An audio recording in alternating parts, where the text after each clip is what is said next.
Al Jardí Botànic de la Universitat de València estem treballant des de fa vora 3 anys en un projecte per a la recuperació de la planta més amenaçada de la península Ibèrica, que és l'estepa de Cartagena. És un projecte que està dins de l'activitat de conservació del Jardí Botànic i en el que estan integrats totes les unitats del nostre centre. L'estepa de Cartagena és l'única planta espanyola declarada en perill crític per el Ministeri del Medi Ambient. Per què està en aquesta situació l'estepa? Principalment perquè ha estat molt alterat el seu espai natural, el seu territori. És una planta que es va trobar en la Unió, en un poble de Múrcia molt afectat per l'activitat minera, i això ha suposat un canvi en l'hàbitat que ha fet que la planta a poc hagi reduït el número d'individus i estigui al borde de l'extinció. Altra problemàtica, que és la seva hibridació en altra espècie. Què vol dir una hibridació? Una hibridació és una barreja de material genètic que genera una nova espècie, un nou tipus de plantes que tenen característiques dels pares, de les dues espècies que contribueixen a la seva generació i que d'alguna manera comencen a ocupar l'espai de les pares o les mares. En el cas de l'estepa de Cartagena, com a més és una planta amb molt pocs individus, la hibridació el que està fent és desplaçar-la fins dur-la també a l'extinció. A la Comunitat Valenciana el problema encara és més greu que al territori murcià. Al nostre país només hi ha un exemplar d'estepa de Cartagena i això vol dir que les seues possibilitats d'extinció són màximes. Si desapareix aquest exemplar, desapareix tot el que tenim d'ella al nostre territori.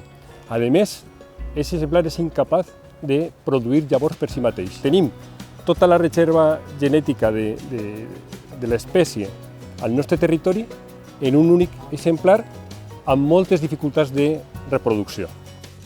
El nostre projecte ha volgut donar un pas endavant sobre altres coses que s'han fet fins ara. Per això es diu Bases per a la conservació de l'estepa de Cartagena. Què hem volgut fer? Pues recurrir als nostres coneixements de biologia molecular per a poder identificar els individus purs que tenim als vivers molt prompte, molt abans de dur-los al camp. I per això nosaltres hem volgut afegir una ferramenta molecular per a testar les plantes abans de dur-les al camp i no dependre de la decisió sobre les característiques morfològiques. La decisió serà sobre les característiques genètiques que tenim capacitat per analitzar. La feina de l'herbari en aquest projecte bàsicament ha consistit en treballar sobre 3 blocs. El primer bloc ha consistit en rastrejar totes les cites que hi havia a la bibliografia que pogueren fer referència a l'estepa de Cartagena. Hem buscat des de les cites més antigues fins a les referències més modernes. Finalment hem arribat a la conclusió de que totes les cites que hi havia que feien referència a l'estepa de Cartagena realment no feien referència a ella, sinó a altres espècies de cistus molt semblants al cistus Heterophilus subespècie cartaginensis. El segon bloc de participació ha estat mantindre i ser depositaris de la recol·lecció original de la planta que després se va descriure com a una espècie nova, que és l'estepa de Cartagena. Estos plecs de la recol·lecció original procedeixen de la Pobla de Vallbona, de la Lloma Llarga, que és on es troba l'únic exemplar silvestre conegut de l'estepa de Cartagena. Estos plecs corresponen a aproximadament sobre l'any 86, que és quan la persona que es va trobar estava realitzant la seva tesi doctoral en l'estudi de la flora i vegetació de la Serra del Calderó. Finalment, l'últim bloc de tasca que hem fet ha estat ser depositaris de tot el material nou que s'ha anat incorporant, tant de la descendència de les diferents poblacions que s'han anat reintroduint a partir de l'exemplar original, com dels estudis moleculars que hem realitzat en aquest projecte per a que queden constants en l'herbari i en qualsevol moment se pugui reprendre o confirmar aquells resultats que hem obtès al llarg del projecte.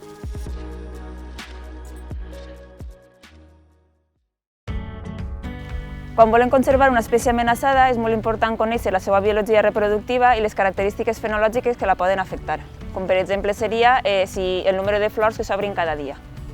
Per a fer aquests experiments ens hem desplaçat al camp a una de les poblacions que han plantat els últims anys i és molt important recalcar que els experiments només es poden fer en els mesos de floració, que en aquest cas serien els mesos d'abril i de maig, ja que els experiments els fem sobre les flors. Durant aquests 2 mesos anem moltes vegades al camp per a poder fer els experiments i una cosa molt important és que hem d'arribar al camp abans de que arriben els pol·linitzadors, ja que si no ens contaminarien les flors que volem estudiar. Una vegada arribem al camp, el primer que hem de fer és seleccionar les flors que volem estudiar i les marquem en aquests clips. Tenim 5 colors diferents, ja que són 5 tractaments els que hem aplicat en cadascuna de les plantes. Una vegada marcades les flors, li posem este saquet en alguns dels tractaments per evitar que el pol·linitzador ens contamini les flors que volem estudiar. Allà a les 10 o les 11 del matí, quan les anteres comencen a dispersar el pol·len, llevem el saquet, agafem el pol·len de la flor que ens interessa, segons el tractament serà d'una planta o d'una altra, i el depositem damunt de l'estigma. I estaríem fent la funció que farien els pol·linitzadors, que és agafar pol·len d'una altra planta o d'ella mateixa i depositar-lo sobre la flor que anem a estudiar. Una vegada s'obrin les flors, l'estigma és de color groguenc i el pol·len és de color taronja. Per tant, quan depositem el pol·len sobre l'estigma és molt fàcil de reconèixer que l'hem pogut depositar correctament. Per a poder analitzar els resultats de cada un dels tractaments, el que hem de fer és, en el moment de la fructificació, contem el percentatge de fruits que s'han format i els recol·lectem i anem al laboratori i contem el número de llavors de cada un dels tractaments. I tots aquests resultats els comparem en el tractament que era control, que sols havíem ficat el clip, que ens indicarà la pol·linització de forma natural.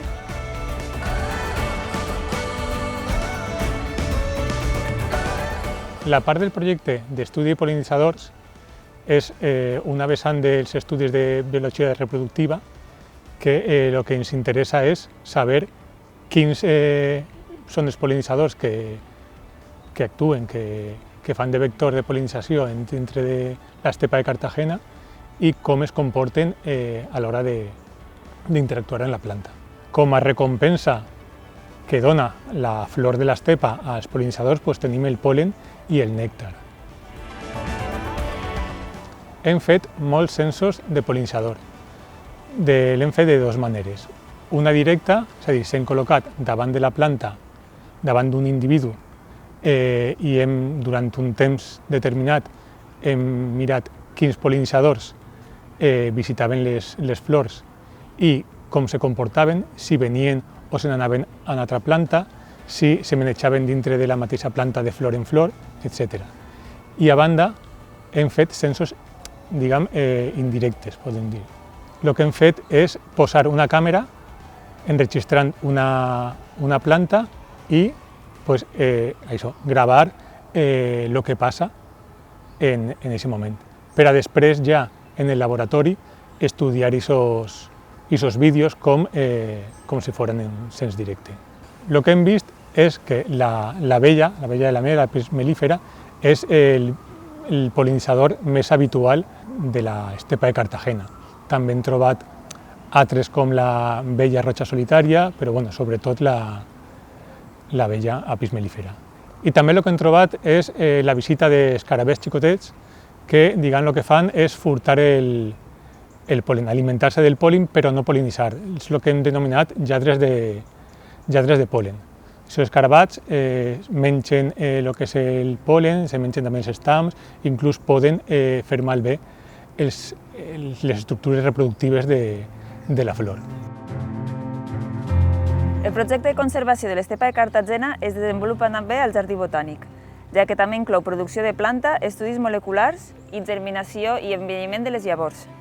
La longevidad de las semillas es un factor muy importante en especies cuyas poblaciones naturales están en regresión, como ocurre con la jara de Cartagena. Las especies que están amenazadas necesitan tener la capacidad de que sus semillas vayan a germinar y vayan a producir nuevas generaciones de planta. Parte de la regresión de las poblaciones naturales puede estar muy vinculada a una longevidad muy corta de las semillas, o sea, que vivan poco tiempo en el suelo. El banco de semillas del suelo se puede ir empobreciendo y la población va perdiendo la capacidad de regeneración natural. Por eso va desapareciendo. Nosotros en el banco lo que hemos hecho es unas pruebas de envejecimiento acelerado. Hemos sometido a las semillas a unas condiciones que hacen que vaya envejeciendo de manera artificial. Hemos simulado lo que ocurre de manera natural en el campo. Las semillas que hemos sometido a esas condiciones de envejecimiento acelerado las vamos sacando cada X tiempo. En el caso de la jara de Cartagena, como son semillas que de manera natural corresponden a una familia que produce semillas muy longevas, que se mantienen vivas en el banco de semillas del suelo mucho tiempo, pues los periodos han sido de meses y hemos ido analizando la capacidad de germinación que tienen las semillas. De manera que hemos observado que esas pérdidas de viabilidad son diferentes entre las poblaciones de la jara de Cartagena y de la jara blanca. La jara blanca envejece un poco más rápido que la jara de Cartagena. Los resultados del análisis que hemos realizado sobre el envejecimiento de las semillas de la jara de Cartagena no justificarían la regresión natural de las poblaciones de esta especie.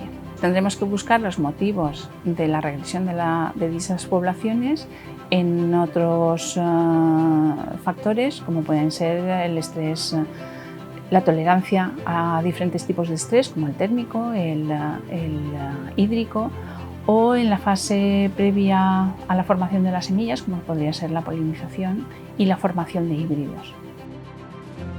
Las condiciones de envejecimiento acelerado que hemos utilizado son de temperatura elevada y humedad elevada. Son las condiciones contrarias a la conservación de las semillas. Las condiciones de envejecimiento acelerado que hemos utilizado son de un 65% de humedad relativa, que la obtenemos en un bote de vidrio con una solución salina, y 45 grados de temperatura en una estufa.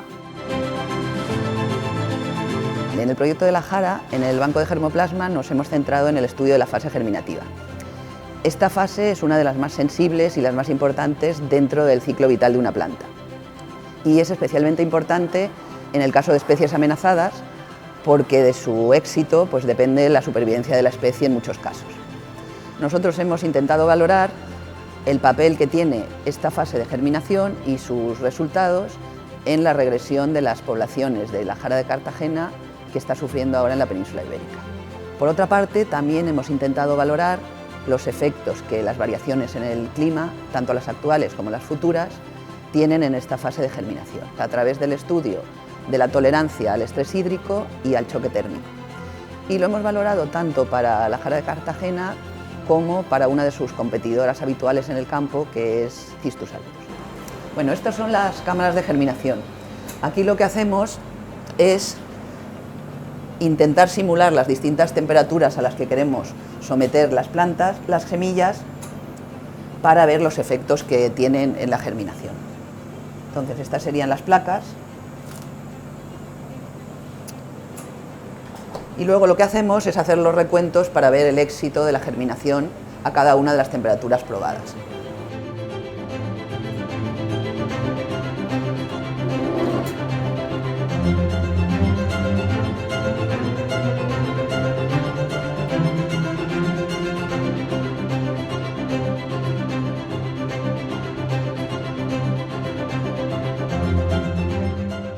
Estamos en la zona de producción del Jardín Botánico, en la que trasplantaremos las plántulas que hemos obtenido en los procesos de germinación en el laboratorio del banco de germoplasma. Esas plántulas las trasplantamos a sustrato y las crecemos para obtener planta adulta para pasar a campo.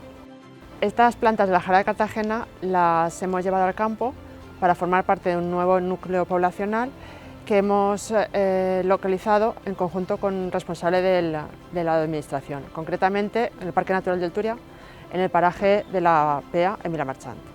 La producción de esta planta mediterránea puede tener problemas con el exceso hídrico y también por la aparición de hongos por este motivo en las raíces.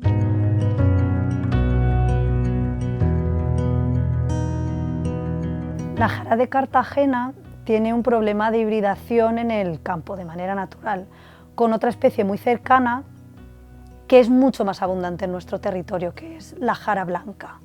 Esto significa que de manera natural es difícil encontrar individuos puros de esta planta y poco a poco cada vez iríamos encontrando mezclas de ambas especies hasta el punto que podría llegar a desaparecer totalmente la Jara de Cartagena propiamente dicha. Los estudios genéticos de este proyecto están dirigidos a detectar de manera temprana la hibridación en esta planta. Para ello existen distintos marcadores moleculares que nos pueden dar señal de si esta planta está hibridada o no, si cada individuo en concreto está hibridado o no. Hasta ahora se habían probado distintos marcadores sin éxito, porque esta planta presenta algunas complicaciones genéticas que no los hacían útiles. Para el proyecto de conservación de la Jara decidimos que los microsatélites eran el marcador molecular más adecuado para este fin. El problema que tenía es que este marcador hay que diseñarlo específicamente para cada especie. Y bueno, este ha sido mi trabajo en el proyecto, desarrollar una biblioteca de microsatélites que nos permitan caracterizar cada individuo y determinar si cada uno de estos individuos es de origen puro o de origen híbrido. Y esto se puede hacer desde un momento muy temprano, porque con apenas una hojita o un par de hojitas de la planta se puede obtener suficiente ADN para realizar estos análisis, de la misma manera que se realizan en genética forense. La parte didáctica de este proyecto se concreta en un itinerario didáctico llevado a cabo con un centro educativo de educación primaria, en concreto con el CIP La Pea de Villamarchante, que terminaba con una sesión de campo con unas plantaciones de la Jara de Cartagena y luego continuaba con más sesiones con su profesorado habitual. Lo interesante de nuestra propuesta es que se trata de un itinerario didáctico que va más allá de un simple día de plantación, en la que se integra todas las cuestiones que se realizan en el Jardín Botánico de Investigación y Conservación con el día a día del trabajo del alumnado en su centro educativo, con su profesorado, y se integra en el currículum de manera que vean la transferencia que tiene todo aquello que han estudiado de manera teórica en una práctica real en la que ellos colaboran de manera activa. Había sesiones de tipología muy diversa, lo cual lo hacía muy atractivo para el alumnado, y además se integraba todo en su actividad de aula habitual, con lo cual luego el profesorado seguía trabajando cuestiones de la Jara de Cartagena con ellos. Estamos convencidos de la importancia de que el alumnado salga del aula y especialmente a espacios verdes y espacios naturales, en su caso además lo tienen muy cerquita del centro educativo, porque les ayuda a integrar muchos de los conocimientos que ven de manera teórica en el aula con la realidad más cercana. Creemos que es importante en toda investigación y en toda labor de conservación que se lleve a cabo también una sección educativa muy dedicada a la didáctica, porque primero ayuda a permeabilizar lo que se hace en la academia con la sociedad y luego enriquece también el día a día de los propios investigadores y de la gente que trabaja en conservación, porque ve que su trabajo se ve apreciado por la ciudadanía. Durant el desenvolupament de totes les fases d'aquest projecte, una línia d'activitats han anat acompanyant-les en paral·lel. Es tracta de la divulgació necessària per a que l'activitat experimental i de conservació aplegui la societat i tothom conega una mica què passa amb eixa flor delicada de pètals rosa amb la que estem treballant. Així, des del Departament de Cultura i Comunicació hem creat una secció a la pàgina web del Jardí Botànic amb tota la informació disponible sobre el projecte. Hem fet seguiment a les xarxes socials i n'hem parlat a la nostra revista Espores. També hem dissenyat diferents marcapàgines i hem col·laborat amb l'Acadèmia d'Il·lustraciència en un dels seus Il·lustrarreptes, una iniciativa en la que il·lustradors i il·lustradores científiques investigaren l'estepa de Cartagena a fons per il·lustrar-la. Quin és el valor de l'estepa de Cartagena? Per què dedicar temps i esforços en conservar aquesta petita planta? La biodiversitat és un gran engranatge en el que totes les espècies són importants. Cada espècie té el seu paper als ecosistemes. Perdre espècies suposa perdre aquestes funcions i tenir sistemes empobrits i deteriorats, dels que podrem obtenir menys recursos i de pitjor qualitat. Conservar la nostra biodiversitat és un dels passos importants en el camí cap a un millor futur. Des del Botànic, seguirem treballant en aquest sentit i continuarem mirant a les plantes com els tresors valuosos que són.